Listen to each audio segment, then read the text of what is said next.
But ladies and gentlemen, we will now pass on to a round table, which is going to answer the very basic question, are good policies enough to lead to change? So without further ado, I'd like to welcome onto the stage the European Commissioner for Mobility and Transport, Mrs. Violeta Bulc. Thank you very much for being with us, together with Alain Juppé, Alain Rousset, Jean-Luc Glaise, Aiji Wakai, who's the Director General for Manufacturing Industries Policy, Ministry of Economy, Trade and Industries, METI of Japan, Mrs. Jill Ingracia, who's the chair of the ITS America Board of Directors from the USA, together with Kees de Wees. A big round of applause, please, for the participants of our roundtable.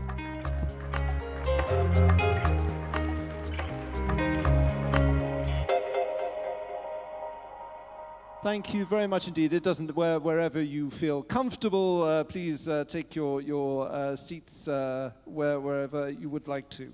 Right, I'm going to start off the round table with the Commissioner, because I think that if we had intelligent transport systems, we'd be more sure you'll be able to catch your flight. You have a flight in about one and a half hours, so if the other members are okay, I will start with the Commissioner. Now, could you tell us, you're obviously involved in ministerial discussions, to what extent can intelligent transport systems help to combat climate change? And perhaps straight away, what are the obstacles to this? If you could answer all those questions in one go, so we can let you go and get your plane. Otherwise, I feel very guilty.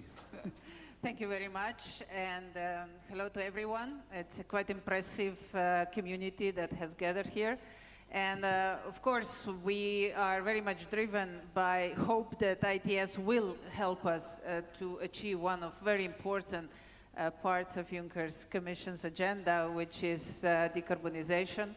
And as our President has said in his speech to the Union, that we are very much committed to the goal that we put ahead of us, which is 40% reduction of CO2 emissions by 2030, comparing to 1990.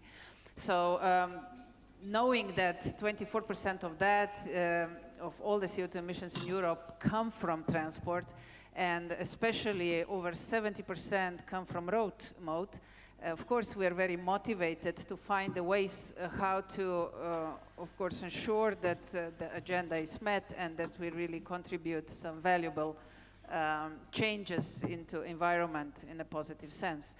So where does ICT fit into all of this?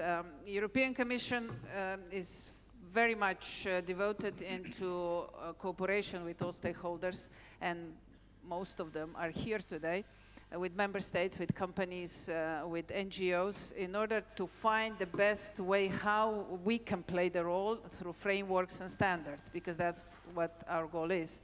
And what we committed ourselves to is that we change the way how we see regulation and adjust it to innovative cycles, to innovative processes.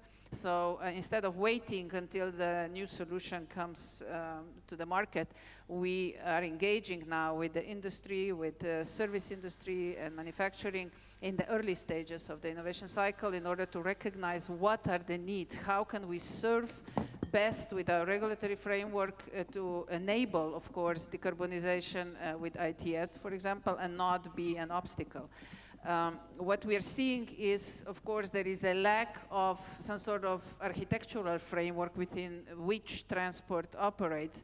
So we are proposing to have a bit more structural approach through physical layer, meaning infrastructure, data layer, application layer, service and solution layers, and at the end, smart networks layer. On each of these layers, we need interoperability, we need some sort of either regulatory framework or standards. And the first larger move that the Commission is, of course, doing is creating platforms like CITS platform is, and many of you are part of it, and we are really happy that this is going beyond just European borders, because we need really global cooperation. And I can see that global partners, for example, G7 ministers already committed themselves, including with the European Commission, that we're going to cooperate on these subjects. So you ask what are core obstacles, and also would like to speak about some enablers that we still have in a pipeline that hopefully lead to the right direction and be corrected with whatever your community will come up with. So first is, of course, fragmentation. I mean, this is killing holistic solutions, which are absolutely necessary now in transport. So comprehensive solutions are the right way to go, which are really based on system thinking and a holistic approach. And for that, we need to bring all stakeholders together. We have lots of fragmented solutions now. Even today, I've heard that there are many different so-called standards emerging, and I really would like to avoid what we created ourselves with allowing at the beginning of the development of transport having left and right way of driving, and we are stuck with this now for the rest of the life, probably. But what we are actually reminded by that is maybe that we can stick together from the beginning and find common standards that could really enable then economy of volume, economy of scale, make affordable solutions in a sense of pricing, and of course bring them as quick as possible to the end users and businesses.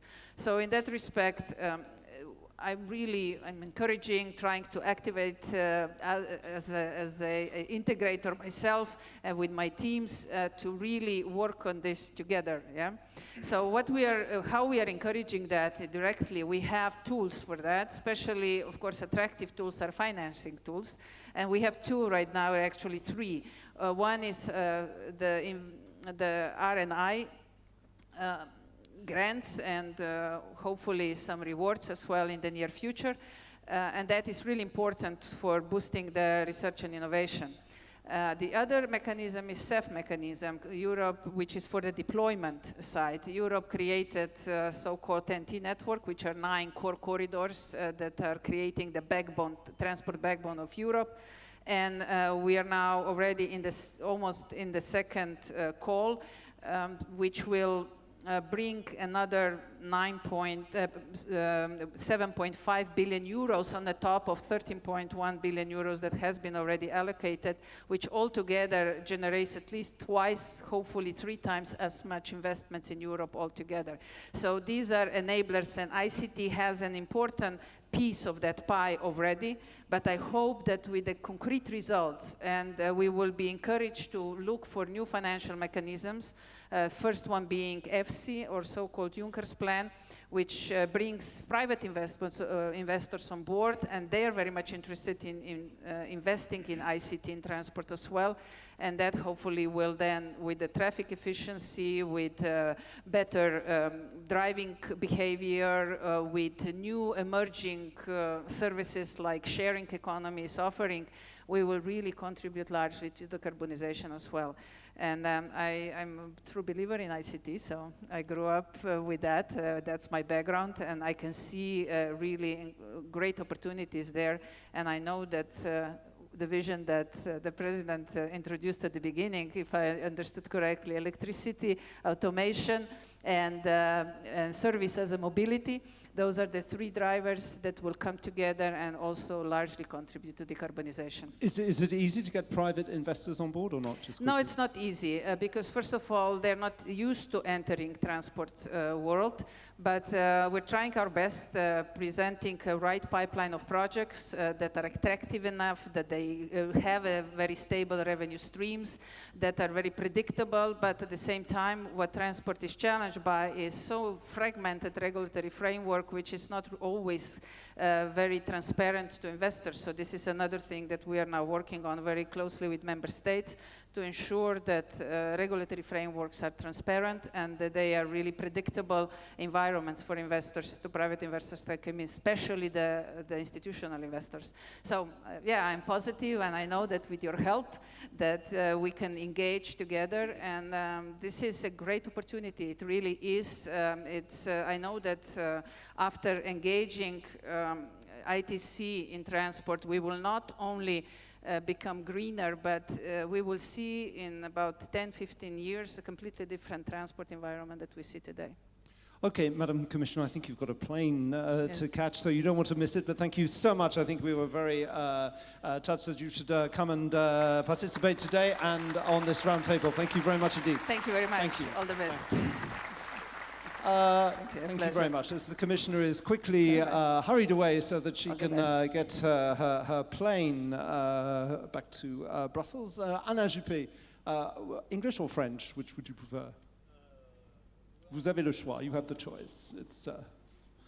Yes, the microphone is the most important thing, so that we can hear what you say. Thank you. Language. We are in Bordeaux. Bordeaux belonged to the English crown in the past, but now we speak French here in Bordeaux.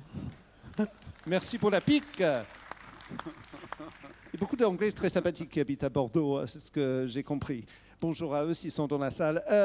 Vous avez déjà touché un mot sur Bordeaux. Est-ce que vous pouvez peut-être développer les initiatives en matière de ITS ici dans votre ville? Nous voyons quelques exemples, je crois, cette semaine, lors de notre venue ici en Gironde.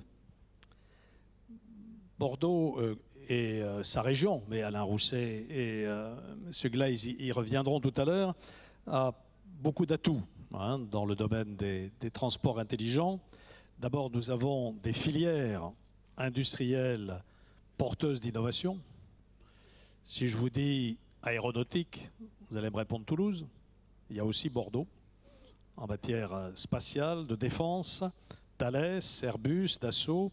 Nous sommes très bons en matière de santé aussi, et de biotechnologie, d'optique. Nous avons un énorme équipement au sud de Bordeaux qu'on appelle le laser mégajoule. Bref, nous avons une base industrielle qui est très tournée vers l'innovation. Ensuite, nous avons une grande université, 80 000 étudiants, même un petit peu plus, avec des laboratoires de recherche extrêmement performants. Et puis ensuite, un écosystème très développé autour du numérique, des startups, du label French Tech. Donc tout ceci, je crois, nous place en bonne position pour être innovant dans le domaine des transports intelligents.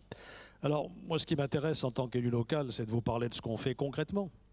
Les grandes idées, nous les avons tous, nous les brassons volontiers. Quelques exemples. D'abord, Gertrude, vous savez, c'est un des plus anciens systèmes de régulation du trafic automobile qui est apparu ici à Bordeaux il y a plusieurs années, même plusieurs décennies. J'ai vu tout à l'heure dans les stands qu'il développait un tableau de bord multimodal ouvert aux différentes autorités de transport de la région, le département, la ville, de façon à leur permettre d'échanger un certain nombre d'informations, notamment sur la fluidité du transport. Deuxième exemple, notre réseau de transport en commun lance un assistant de mobilité qui permettra de donner à l'usager toute une série de services en temps réel sur les horaires, les meilleurs itinéraires, les plans, les alertes, et ceci est opérationnel. J'ai vu tout à l'heure une application qui s'appelle le Visiotram. Donc, dans le tram de Bordeaux, nous allons présenter les grandes réalisations urbaines de façon que tout en voyageant, on puisse anticiper ce que sera le développement de la ville dans les années qui viennent. Autre exemple, le projet pilote Compass 4D qui nous permettra aussi des échanges d'informations. Et puis le vélo à hydrogène. J'ai vu ça tout à l'heure. Donc on va faire remplir son vélo avec de l'hydrogène et puis il y a une petite réaction chimique à l'intérieur et on fabrique de l'énergie et ça fait un vélo électrique très peu polluant. Voilà un certain nombre de choses que nous faisons et nous avons beaucoup d'autres projets. Nous voudrions en particulier développer un projet de quai partagé. Bon, je ne vais pas rentrer dans le développement de Bordeaux, mais les quais de Bordeaux sont un des lieux les plus attractifs de la ville. Et nous voudrions, dans cet espace urbain, développer toute une série d'applications permettant d'écharger des informations diverses, notamment en matière de transport. Sur l'éclairage, sur les places de stationnement. Dans nos villes, le stationnement est un des problèmes que nous avons le plus de mal à résoudre. Et donc là, pouvoir indiquer à l'usager où il peut trouver une place de stationnement, à quel prix, etc. Voilà un certain nombre d'initiatives. Je ne veux pas multiplier les choses. Nous avons aussi un contact avec Greenwich Digital à Londres pour développer un certain nombre de coopérations avec ce quartier qui est particulièrement en pointe en matière de mobilité intelligente. Je signalerai qu'un des sites d'expérimentation du véhicule sans conducteur est à Bordeaux, autour du lac. J'y suis monté tout à l'heure. J'étais assez fasciné par ce véhicule qui Et s'arrête. alors, quel est l'effet? Ça fait quoi? Vous aviez peur? Un peu d'angoisse, parce que quand on voit un piéton arriver sur un passage flouté, on se demande si la voiture va s'arrêter. Elle s'arrête. C'est miraculeux. Angoisse et admiration, naturellement. Donc voilà un peu, si vous voulez, ce que nous essayons de faire dans notre ville pour développer toutes ces techniques essentiellement assises sur le numérique. Bordeaux est encore une ville où il y a des difficultés de transport et il ne suffit pas de faire des infrastructures nouvelles, il faut aussi changer de comportement. Moi, je crois que c'est absolument l'essentiel, accompagner nos concitoyens pour qu'ils changent de comportement dans leur relation à la voiture individuelle en ville en particulier. Merci beaucoup, Monsieur le maire. Jean-Luc Glaise, en français ou en anglais, qu'est-ce que vous préférez? Vous avez fait les deux tout à l'heure. Je vais suivre l'exemple de Monsieur le maire de Bordeaux, je préfère en français. Si vous le D'accord. Alors, permettez. plus spécifiquement en Gironde, quels sont les défis en termes de transportation aujourd'hui et qu'est-ce que cette rencontre à Bordeaux peut apporter pour résoudre certains de ces défis en Gironde de manière plus générale? Alors notre département, je l'évoquais tout à l'heure en introduction, est le plus grand de France. Mais il a la particularité d'être très marqué donc, par une métropole qui est un véritable moteur ici dans le département, mais aussi d'autres secteurs qui sont très ruraux, parfois très touristiques. Et donc le vrai sujet est de favoriser surtout des mobilités qui soient les plus fluides possibles et aussi les plus respectueuses possibles de l'environnement. Et puis, au niveau de notre département, c'est un peu particulier aujourd'hui, mon intervention, parce que entre le moment où nous avons décidé de participer à ce congrès ITS et aujourd'hui, il s'est écoulé quelques mois, même quelques années, et le cadre législatif a changé. C'est-à-dire qu'aujourd'hui, théoriquement, la compétence transport n'est plus une compétence départementale et doit normalement revenir aux régions. Pour autant, si le transport en tant que tel n'est pas notre compétence première désormais, la question de la mobilité est un vrai sujet pour nous. Mobilité parce que tous les matins et tous les soirs, la rocade bordelaise est engorgée et pose de vraies difficultés sur les déplacements domicile-travail. Mobilité aussi parce que nous avons en charge les solidarités humaines et donc les personnes qui sont les plus en précarité. Personnes âgées, personnes handicapées, personnes à faible revenu, et donc il faut que nous trouvions des solutions pour essayer d'améliorer au quotidien la fluidité des transports et notamment leur accessibilité, y compris en termes de tarifs. Le premier élément que je citerai, ce n'est pas directement lié à un progrès technologique, mais c'est que nous avons instauré un tarif unique en Gironde et quel que soit le déplacement, eh bien, ce sont 2,60 € que doivent acquitter les personnes transportées, donc un seul prix pour l'ensemble des tarifs. La compétence que nous avons et que nous conservons, et je vais revenir au transport après, ce sont les routes départementales. Rouler, c'est bien, mais encore faut-il avoir la bonne infrastructure pour le faire. Donc nous avons pour charge, bien sûr, l'entretien des routes. Alors ça peut paraître assez peu novateur en soi, et pourtant, il existe des progrès technologiques qui sont extrêmement intéressants au niveau des routes. Et nous expérimentons, par exemple, actuellement, sur le bassin d'Arcachon, une capacité à favoriser, sécuriser la traversée nocturne des piétons et des cyclistes avec un système de sonde qui permet d'éclairer un certain nombre d'endroits qui sont trop sombres, qui du coup mettent en péril la sécurité, notamment des piétons et des cyclistes.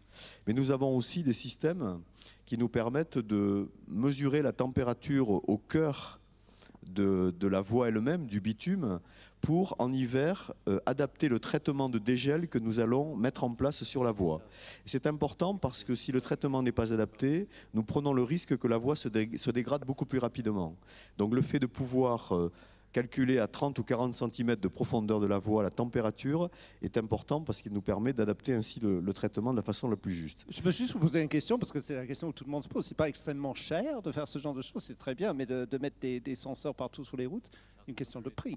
Alors il est toujours moins coûteux au bout du compte d'avoir mis en place ce type de capteur plutôt que d'avoir à refaire des routes qui, elles, sont extrêmement coûteuses en matière d'infrastructure. Donc nous avons fait le choix effectivement d'être plutôt dans la prévention que dans l'action a posteriori. Sur des systèmes un petit peu plus en phase peut-être avec le congrès lui-même, nous avons mis en place un système d'information voyageurs, donc un site internet et des applications mobiles, qui permet un calcul d'itinéraire multimodal. Ce que nous souhaitons faire, c'est aussi faire en sorte que la voiture ne soit pas le seul mode de déplacement, mais que nous puissions favoriser le déplacement des Girondins aussi en vélo. Nous avons 400 km de pistes cyclables dans ce département. Il y a des possibilités de déplacement. La ville de Bordeaux et son agglomération sont particulièrement bien pourvues aussi, donc c'est important pour nous de développer ce mode-là. Et donc le calcul d'itinéraire multimodal est important dans ce cadre. Nous avons aussi des systèmes au travers des smartphones qui permettent de connaître le temps réel de passage d'un car. Donc il y a évidemment des horaires prévus, mais parfois les cars ne sont pas tout à fait à l'heure. Et donc il est possible d'avoir exactement l'heure de passage du car par un retour sur le smartphone. Et puis nous avons mis en place, c'est sans doute pour nous la réalisation la plus proche avec le congrès ici, un e-car, donc qui est un véhicule à haut niveau de service, qui est un véhicule connecté et qui est un véhicule à énergie maîtrisée.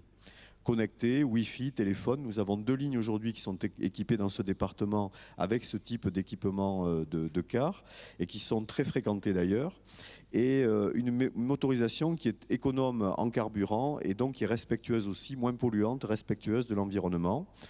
Et puis nous avons des applications aussi sous forme de QR code qui permettent de valider les titres de transport avant même de prendre le bus. Donc faciliter à chaque fois cette mobilité en transport en commun qui nous semble être un facteur justement de progrès pour faire en sorte que la voiture ne soit pas systématiquement utilisée. Il faut savoir que sur la rocade de Bordeaux, si 20% des personnes qui empruntent aujourd'hui leur véhicule sur la rocade de Bordeaux acceptaient tout simplement de covoiturer, nous résoudrions tout simplement le problème de l'engorgement de la rocade tous les matins et tous les soirs. Donc il faudrait favoriser le covoiturage. Nous avons mis en place un certain nombre de parkings de covoiturage. Bon, il reste quand même un peu de pédagogie à faire pour que de plus en plus le système se développe, mais en tout cas, progressivement, nous voyons bien que nous arrivons à développer ce type grâce à des applications et grâce à des progrès technologiques autour du transport. Merci beaucoup. Alain Rousset, un mot de vous sur l'Aquitaine et dans quel type de ITS est-ce que vous avez investi et quels sont les résultats et quels sont les projets? Alors, merci d'abord de ne pas m'avoir interrogé pour savoir si je parlais dans le vieil Aquitain. Non, la région a 2 types d'interventions.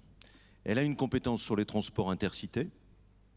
Elle aura demain, en reprenant une compétence des départements, la circulation des cars entre les cités. Donc, on peut penser qu'il y aura une intelligence entre ces systèmes de transport qui va se mettre en place.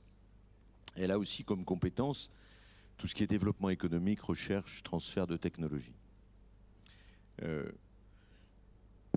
Et elle bénéficie, Alain Juppé l'évoquait tout à l'heure, des transferts que l'on met en place entre les technologies aéronautiques, les technologies de défense et le civil.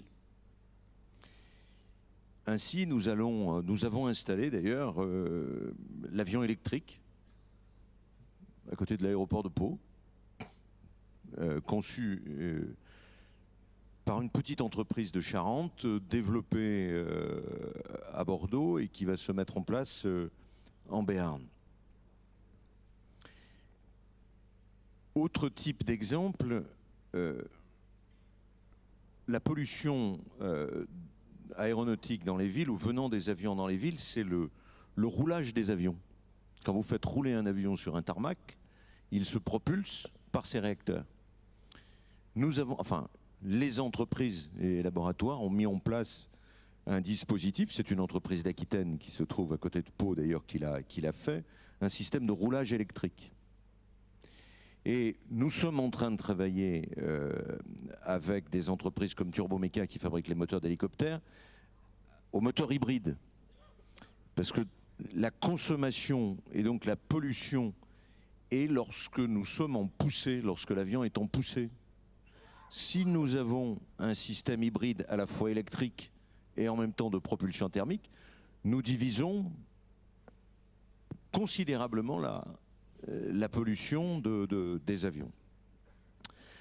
Autre type d'exemple, je les évoquais tout à l'heure, si l'on veut mieux utiliser les énergies alternatives, comme ce sont des énergies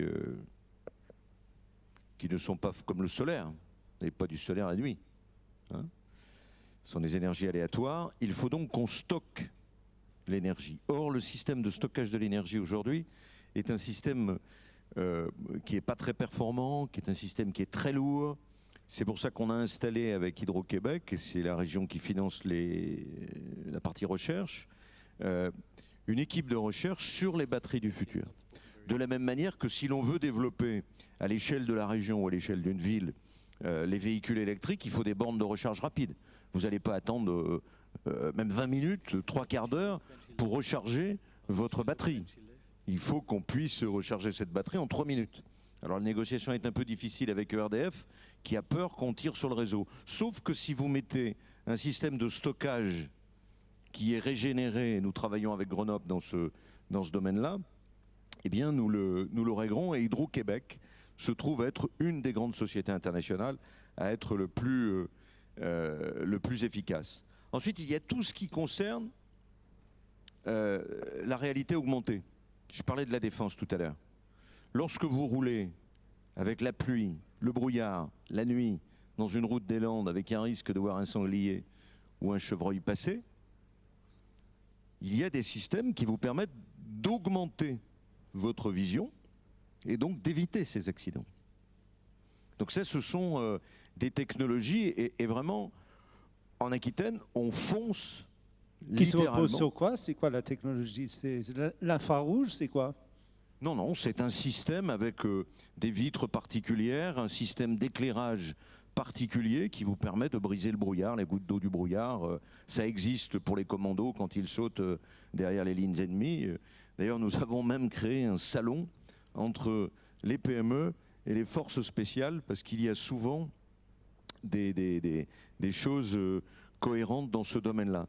De la même manière, en médecine, l'idéal, c'est que nous ne soyons pas obligés de transporter des malades vers l'hôpital de Bordeaux, l'hôpital demain de Poitiers, de Pau, et donc de jouer avec l'e-santé.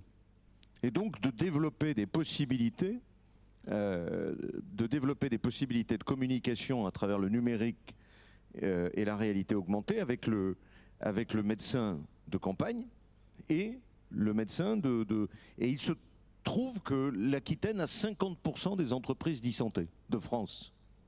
Donc nous avançons dans ce domaine-là. Tout n'est pas avancé. Alain Juppé parlait tout à l'heure du vélo à hydrogène. C'est une petite entreprise qui est entre Bayonne et Biarritz qui développe ce petit moteur. Parce que sur les piles à hydrogène, la difficulté, c'est que ce sont des couches qui se mettent l'une sur l'autre et que nos entreprises n'arrivaient pas à industrialiser le processus. Et cette entreprise a mis au point un système d'industrialisation de la pile à hydrogène qui, je pense, enfin votre congrès le dira peut-être, est sûrement un des axes de développement les plus intéressants. Toujours dans notre potentiel, nous avons créé il y a quelques années de ça, d'ailleurs avec un souvenir un peu triste pour nous, Alain Juppé et à moi, avec Josy Reffers lorsqu'il était président de l'Université de médecine de Bordeaux, une école d'ingénieurs de cognitique. C'est-à-dire comment maîtrisons-nous une relation complexe lorsque nous conduisons, lorsque nous sommes médecins, lorsque nous sommes pilotes. Et donc cette école de cognitique est en train de travailler, à la fois de faire des recherches et de former les gens sur ce domaine-là. Nous avons la grande entreprise qui s'appelle Thales, qui a travaillé sur le plan de l'aéronautique à toute la réalité électronique. Tout n'est pas réglé, on a un champ de travail considérable. Il y a d'abord toute l'intermodalité intelligente. Jean-Luc Glaise l'évoquait un peu tout à l'heure. Comment je sais quand je suis dans un TER que je pourrais avoir le TGV, Monsieur le Président, comment je sais que je pourrais avoir à l'heure le TGV, comment je pourrais avoir à l'heure le tramway, tout ça est à développer. Il y a aussi toute la géolocalisation, qui est un débat européen. C'est Galiléo. Et d'ailleurs, l'association qui a fait venir avec les collectivités ITS s'appelle Topos, et c'est une association que nous avons mis en place avec les entreprises pour développer tout ça. Il nous reste maintenant des questions plus globales. La sécurité absolue du véhicule en ville passe sûrement par ce véhicule connecté que nous avons essayé avec Anna Juppé il y a quelques jours, mais ça passe aussi par des infrastructures connectées. Si on veut ralentir une voiture, c'est pas si difficile que ça. Il suffit de mettre des puces au bon endroit, des signaux au bon endroit, pour empêcher la voiture de dépasser les limitations de vitesse. C'est très simple. Hein. Donc, sur ces infrastructures connectées, c'est sûrement... Il y a un autre problème que nous avons à régler, que nous n'avons pas réglé. Nous avons 10 000 camions sur l'autoroute A87. Il faut impérativement, ça c'est basique, banal, que nous fassions comme entre la France et l'Allemagne, la France et l'Italie, aux États-Unis, en Allemagne, en Suisse, que nous sortions des marchandises de la route pour les mettre sur le train. C'est un petit défi. Merci beaucoup. Nous allons passer maintenant en aquitain moderne avec Gilles Ingracia. We're going over to English, I presume.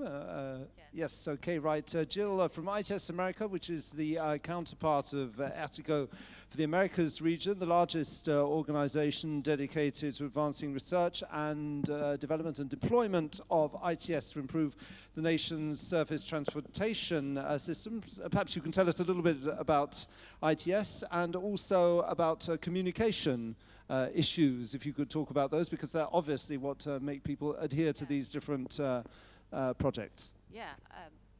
Is my mic working? Yeah. I think we can everybody hear it. me Vous now. l'entendez? Yes. You can Great. hear? Yes. So yeah, we had talked about sort of the pressure, the growing pressure on wireless spectrum as connected cars are progressing and developing, and I think that's a very important and timely question because we're seeing an explosion in the use of smartphones and tablets and streaming services, and people want to be able to binge watch their favorite show in one setting and just generally constantly be in contact. And that's something that's not unique to the United States, obviously. It's pressures that we're seeing elsewhere in Europe and Japan as well.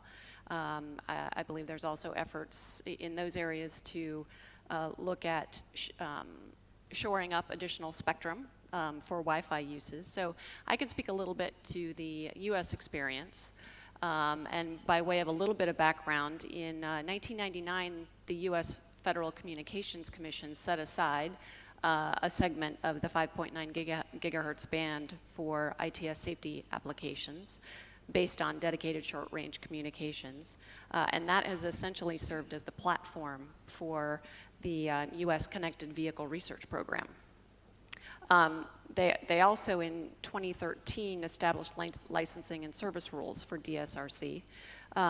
Since that time, as the connected car program in the US has continued to develop, we've seen this proliferation of Wi-Fi products and services, and knowing that there are even greater Wi-Fi applications coming down the horizon, policymakers in the US have been looking at opportunities to tap into underutilized spectrum to help solve that spectrum pressure issue.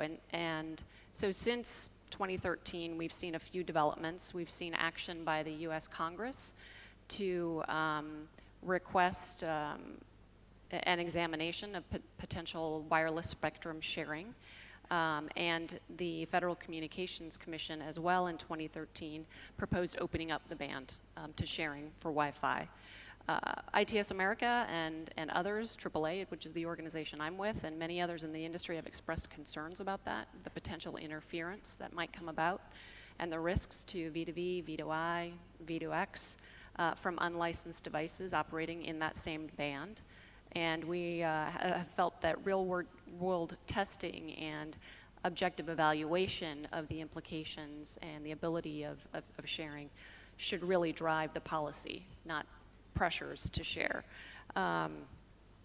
The good news that we've seen as well is that the U.S. Department of Transportation pledged to complete spectrum sharing testing within 12 months of receiving a test device from the Wi-Fi industry. And at the same time, they committed to sending a vehicle-to-vehicle DSRC rulemaking to the White House for a review by the end of this year, which was a very important development in the US, and it really sends a signal that they're moving aggressively to make the DSRC rulemaking happen, which will be very important. In terms of implications, obviously, one of the biggest potential gains we're going to get from connected vehicles is safety, and that must continue to take a priority. In the US, over 33,000 people die every year on the nation's roads, and obviously the number globally is so much more significant. And while we've made steady progress in the US to bring those fatality numbers down over the last decade, we're seeing early estimates that we're going to see the first uptick in motor vehicle fatalities in the US this year, which would possibly make 2015 the deadliest traffic year in the US since 2007. So the importance of connected vehicle programs and the potential safety benefits is more important than ever. The position of ITS America on this has been generally not opposed to sharing, but first it has to be proven that you can do so without causing interference. And the DSRC safety communications are compromised in any way, that really defeats the purpose of the innovation and will put lives at risk. So in terms of a path forward, in the US, the automotive and the Wi-Fi industries have actually been collaboratively working to test potential solutions. And we have been encouraging the FCC and Congress to let these communities work together on the technology development and standards free from political pressure to open up the spectrum and any preconceived notions about what the outcome might be. A couple of final thoughts I might add. In the near term, as I said, DSRC is the technology that is going to underpin the US connected vehicle program. We had a very successful connected vehicle safety pilot in Ann Arbor, Michigan that many of you got to see if you attended the Detroit World Congress last year. And there have been a number of V2V test beds and field operational tests around the country, but that model deployment really was the first of its kind and scope in the United States, and it played a key role in informing the US DOT's decision to move forward toward the rulemaking on V2V deployment. And that really helped to demonstrate the feasibility of the technology. And now we're seeing that General Motors has committed to deploying DSRC vehicles with vehicle-to-vehicle technologies in their Cadillacs for model year 2017, which will be available next year. I know in Japan, many vehicles are already connected to the highway infrastructure using DSRC in that same sort of spectrum area as in the US, and major automakers have announced agreements to start deploying V2V in Europe early, in coming soon as well. And I think Toyota as well has announced some plans for V2V in Japan. So there's a lot of development, a lot going on. We really feel that any spectrum sharing has to put the critical life-saving technologies and the benefits we're going to get from connected vehicles first priority. And then if there's room to share for Wi-Fi and other activities, maybe that can happen later. Just very briefly, any interesting initiatives you've seen here in Europe in terms of ITS? Well, I haven't had enough time yet to be here in France and Bordeaux, but I'm really looking forward to learning about a lot of these initiatives over the course of this week. What's going on here? That's why you're here. Thank you Yes. very much indeed. Right. Well, let's now talk about Japan. Obviously, a very interesting case with AG Wakai. Highly automated vehicles. It's been a political question. Can you tell us? It's fine if you just talk. Tell us about Japan's position on automation. I think that's the main thing that interests people. Thank you. In advance, I apologize my poor English in advance. And I'd like to make my comments as short as possible. Maybe it's helpful for Mr. Taylor, not only, and we are very behind schedule, so it will be helpful, all of us. And Japanese government launched a strategic innovation promotion program last year. Yeah, that is to resolve the technical and social problems to realize automated driving systems. And we are tackling with many programs in this program under the leaderships of ITS Japan, Watanabe-san. Yeah, and many ministries in this program, and they are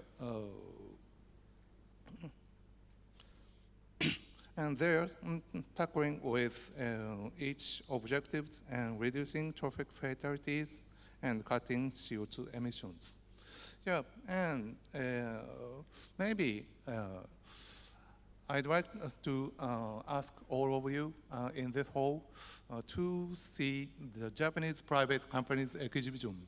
Yeah, after tomorrow. Yeah, we are we are promoting. We are promoting the research activities, and many Japanese companies show the outcomes of that research in the exhibition, I think. And to conclude my comment, I'd like to express my sincere respect for the city of Bordeaux and the French Ministry of Transportation and the European Commission and Artico to host this ITS World Congress 2015 in here, Bordeaux. Thank you. Thank you. Thank you very much indeed for being us here, and thank you for speaking English. Kees de Wees, you've been listening to this. Could you tell us perhaps a little bit more detail about Artico? You talked for 2-3 minutes at the beginning, but also how Artico is collaborating with the European Union in order to achieve these goals about ITS and sustainable development. Sure. First of all, one of the key priorities of Artico is, of course, to work closely with the European Commission on further deployment and extension of the deployment across Europe, especially in cities, to help achieve cities creating more sustainable mobility systems. Artico is pretty uniquely positioned for that, since we don't just have in the partnership the technology companies, but we also have knowledge institutes, the user groups, so automobile clubs, we have the automotive industry, and we have cities, so regional governments and national governments. So it's a pretty unique place to work on that very important aspect. And one of the key focus areas that we keep in mind, and actually that our partners keep in mind, is about interoperability. Since, especially in the area of cooperative intelligent transport systems and services, we had Compass 4D mentioned several times here. We have done beautiful things in Bordeaux, beautiful things in Berlin, beautiful things in Helmond, in Verona, but and in several areas. So we have fantastic cooperative services where pedestrians get automatically, or drivers get automatically warned about pedestrians. Truck drivers with heavy vehicle goods, trucks, get rerouted across the city based on the hazardous status of their loads and based on the actual traffic. People get optimized guidance to find parking spaces. So there are plenty of very good, tangible results now in these cities. But the question is, how do we replicate these initial ideas, these initial pilots now into large-scale continued services? Why should that be a problem? It sounds such a simple thing to do. If Well, it works, the we do problem, so it's all about interoperability. And interoperability, as the Commissioner Bulc mentioned earlier, is about standardization. But it's also about finding obviously, and that's more for industry place, finding the right business model to gain critical mass. And the critical mass, of course, and the volume is needed to drive certain margins for the industry. We will hear that hopefully later in the other round table. But I think the interoperability aspect is not done yet, so we need to focus on that. We do that in Compass 4D.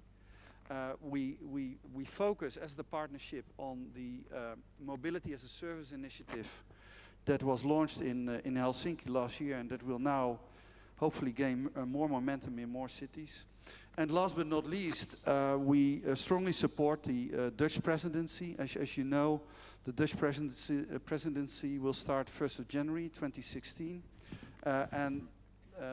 The Dutch have launched the idea to really provide a long-term roadmap to go from connected to via cooperative services to automated driving on certain corridors, not just in the Netherlands, but linking that to what is happening in France, in the UK, Germany and Austria. So there's a lot of work in that also for the partnership for Urtico, and we hope to work closely together with the European Commission to get that somehow framed into a European project of common importance, so that we really create coherency and critical mass in the way forward the coming years.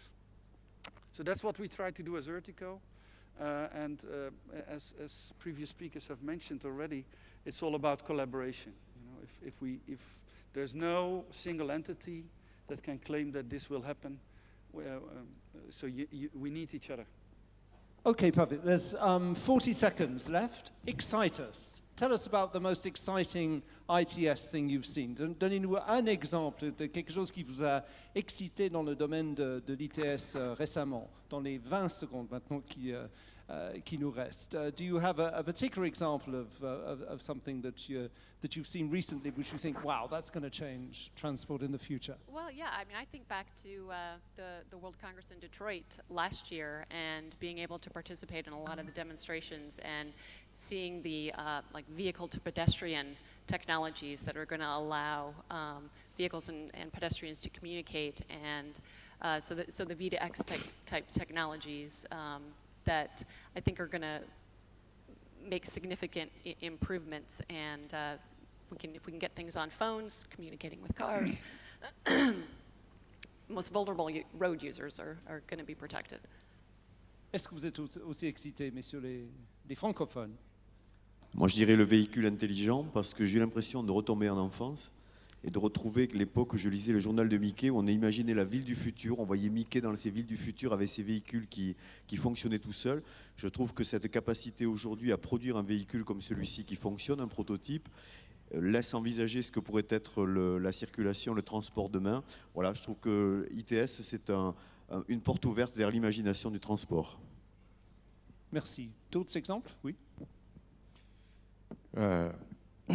Dans quelque temps, on verra circuler entre les hôpitaux des drones qui transporteront du sang, des produits de médicaments, et qui permettront de soigner plus vite les patients. Le tramway de Bordeaux, ce matin, j'ai pris une rame, j'ai traversé un quartier de Bordeaux et que voyage à travers les vitres du tram le Bordeaux de 2030. Formidable de vivre dans l'avenir par la réalité augmentée. Et puis après, je suis descendu d'une tram et j'ai retrouvé la vie réelle, voilà, parmi vous. J'ai un peu rêvé pendant quelques instants. C'est parfait. Merci beaucoup. Nous pourrons discuter encore pendant longtemps. We could continue, but our time's up. Thank you so much indeed. Thank you very much. Thank you. Thank you. Merci beaucoup. On applaudit tous les membres de notre table ronde. Thank you very much for being here.